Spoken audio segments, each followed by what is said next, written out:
here I go. Larry, I like that call Tommy made because he's drifted back only 4 spots. Look what happened when Rusty pitted earlier and came out in 21st spot, and it took him forever to gain a couple of positions. Track position better than fresh tires. Yeah, the 32, you saw that. He just comes across that patch, gets a little wee bit loose, and look who's there to get all over him. We got to remember Johnny Benson out in front of him. 10 car still trying to stay on the tail of the lead lap, just praying and hoping for a caution. But you know, I was talking about Dale Jr. Somebody said, what did I think his chance would be? I said, he's got a great car. He's going to run good, but I don't think he's got the patience for this kind of racetrack. He's proven me wrong. Yeah, he's never shown it here before, though. No, this is the first race he has shown that. Qualified good, staying up there all day. He's sitting there like a seasoned veteran, just kind of riding along, taking care of his stuff. The car not all beat up. Look at it. They may not, well, it's too early to say. I wouldn't want to jinx him, but they might get to run that body again. Nose to tail for the lead, Craven and Earnhardt Jr. Last night they named a street for Ward Burton in his hometown of South Boston, Virginia. The Daytona 500 winner. Wonder what the speed limit is on that street. 185. That'd be good. You got it bad. That bad if you got it.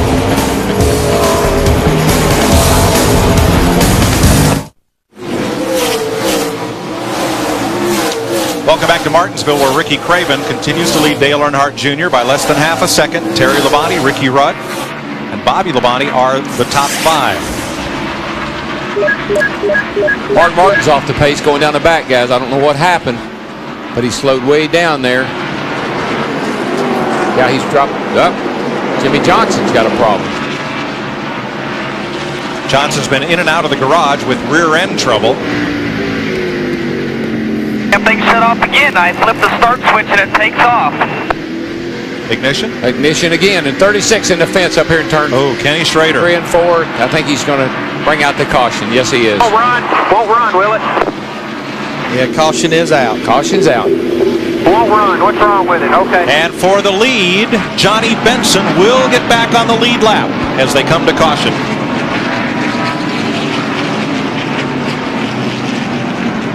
Won't run. See if they can come out and push you. It won't run. Oh, we're going to have to push. We're going to have to push you. Dale, we've run about 54 laps. I got on the brakes. Listen to Kenny Schrader there try to tell Newt Morris, crew chief, what might be going on. We ran 54 laps on these tires. Maybe change I get the you battery. 4 fresh ones on there right now. This thing should go green. Are we going to keep track position? I'll give you 4 tires right now. We can go to the end of this thing. Give me 4 now. 4 tires full of fuel. Fill me up with fuel. Then we can argue about where we're going to take any or 2 or whatever if we get another one. I'm going to pack the pit stuff up. Schrader's car appeared to just shut off, and it's the wrecker's trying to come to his aid. Wrecker aid. Pit road not yet open, and pit road will be open this time around. That's different than Gatorade, right? Very much so.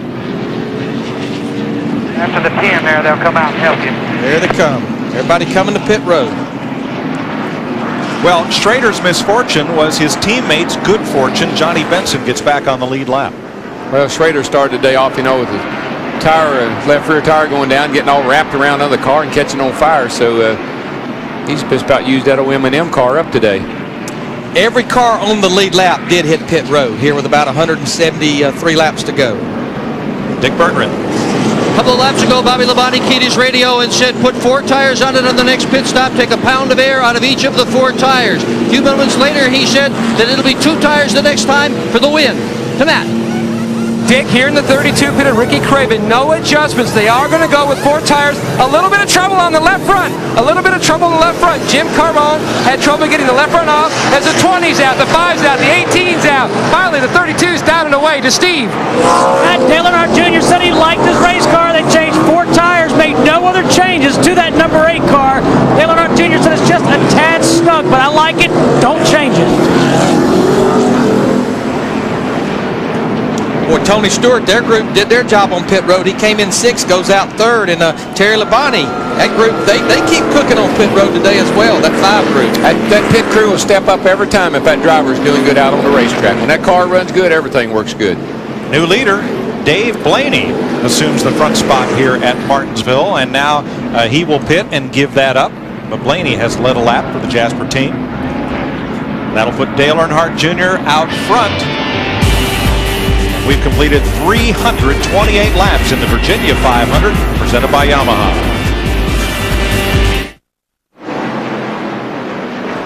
We restarted just a couple of laps ago. Dale Earnhardt Jr. wasted no time in getting past traffic in the form of Hermie Sadler and holding off Jimmy Spencer, who was trying to get back a lap. He is 2 down. Takes a couple of laps, as I said earlier, for these tires to really start to grip. And boy, you slip and slide till they do. And right now, Dale Earnhardt Jr., he's built a second or third lead over second place Terry Labonte, but he has 3-lap cars behind him. Jimmy Spencer in the 41, Hermie Sadler in the 02, and Buckshot Jones in the 44, sandwiched between him and Terry Labonte. There's Labonte. I'll tell you what, guys, Dale Jr.'s car is awesome. I mean, he's running well. He's staying out of trouble. Doing a great job today. And how about the Labonte brothers? Terry started 4th. Bobby started 15th. They're running 2nd and 3rd. Matt? I go to that last caution. I talked to Jim Long, who came on board the 5 team this year to try to help rejuvenate the 5 car in Terry Labonte, and certainly doing that. One of the first cars out of their stable that he's had a big hand in and paying off today. No changes on the 5 car on this last stop to Steve Burns. Matt, Rusty Wallace came in, the adjustments they made, a round of bite in, 1 pound out of the left front, 4 tires, but he also doesn't like the lead placement that they put in the frame rails, the location of the lead. Well, that's hard to change during the race. You're not gonna what are you going to tell him, crew chief? Make a note for next time we come back here. Right. And these cars have to weigh 3,400 pounds. They hold about 350 pounds of lead to get it to that. They'll weigh about 3,000 to 3,100 pounds without the lead. And you move that lead in the frame rails forwards and backwards to get more nose weight or less nose weight. And normally they'll run about 51% nose weight. The more nose weight you put in it, the more the car will push. The more rear percentage you put in it, it'll be loose. I have a feeling Rusty may feel like since he's been loose that they don't have enough nose weight in that car. I think that's his problem. Jerry Nadeau has a problem. He slowed coming off turn number 2 and dropped right down to the inside of the racetrack. Now almost got run over. I don't know what's wrong. Almost got run over by Steve Park, and now he'll come to the pits probably this time. I heard him tell his crew chief, Tony Furr, it just won't run. It almost feels like I'm out of gas, but I'm not. Battery. I said, guarantee you, it's got a battery going bad. And you talked about it earlier. All these blowers, all the things we're requiring in the electrical system, it'll just, if the alternator's putting out not enough amperage, it'll just draw that battery down, or if you have an alternator go out. Jeff, how about it? Larry, just listen to him come down the back straightaway. It sounds exactly like you're saying. The motor almost sounds like it's down on 2 cylinders. It's either got a battery going bad and the car's not firing properly, or he does have bigger problems, which are going to be obviously Well, drop that's down. guys. I can't even keep it running.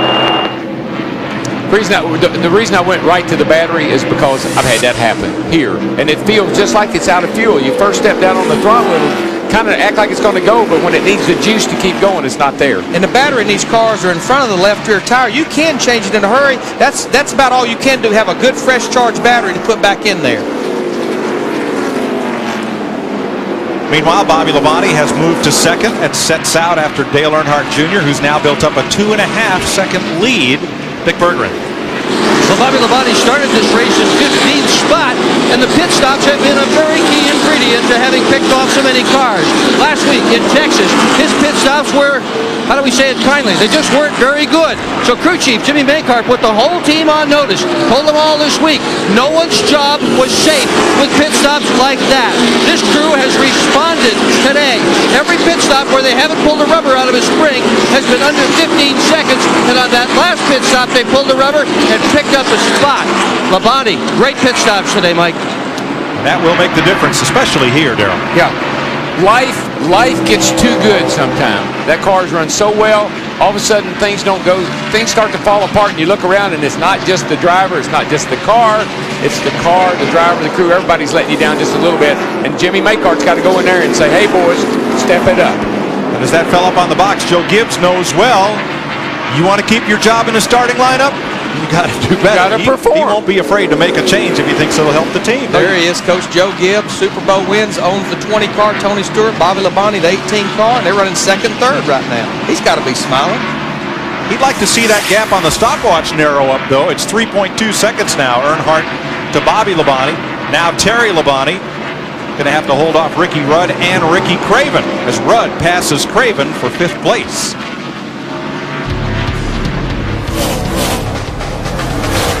$150 laps to go at Martinsville Speedway. Dale Earnhardt Jr. trying to hold them off.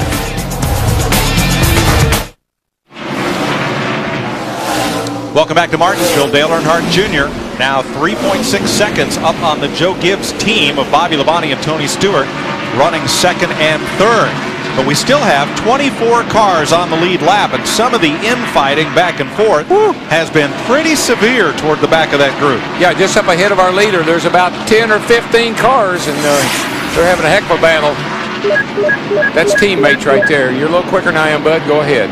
Won't do us any good to run side by side. Dale Earnhardt Jr. will just get smaller and smaller. That's exactly right. Good call. And again, not to jinx anybody, but there is a Chevrolet out front. They have not won yet this year.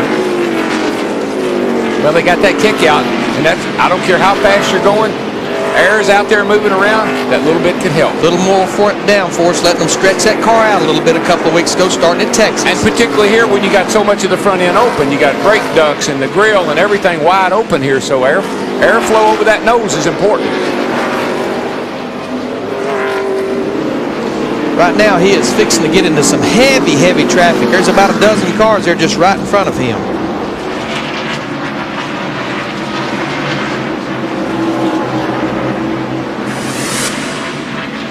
Got 142 to go. This is where he really, we talked about his patience earlier. This is where he really has to step that patience meter up. It really is, and now you've been sitting in that car for the last 2.5 hours. You've been hot, you're getting a little tired, getting a little annoyed. Got a great car, just be cool. And you've got a big lead to work with. That's Steve, right. What's their plan?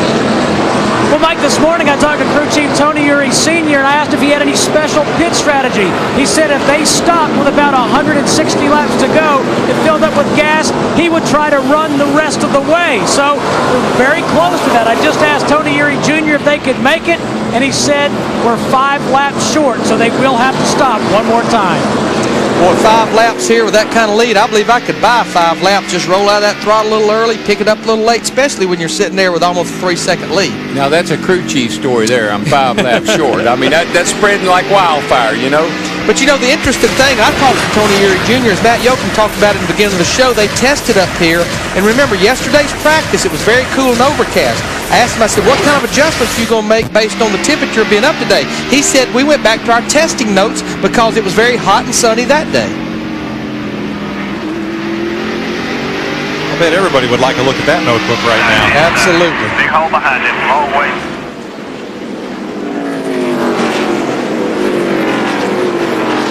So Earnhardt Jr. is your leader. His gain right now 2.4 seconds over that orange car of Tony Stewart.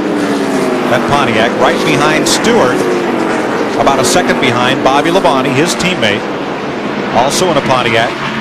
4th, Terry Labonte. Terry is 4.6 seconds off the lead. He has Ricky Rudd right behind him in 5th. The driver who had the best car here in the first half of the race is 6th. That will be Ricky Craven. There in the 32. 7th, outside pole sitter Bobby Hamilton, the 55. 8th, our point standing runner-up, Matt Kenseth, who you see there from the rear bumper of Hamilton. Right behind him, his Roush Racing teammate, Kurt Busch and Mark Martin. One thing that happens at the outside groove on any racetrack, early in the race and through the middle of the race, maybe,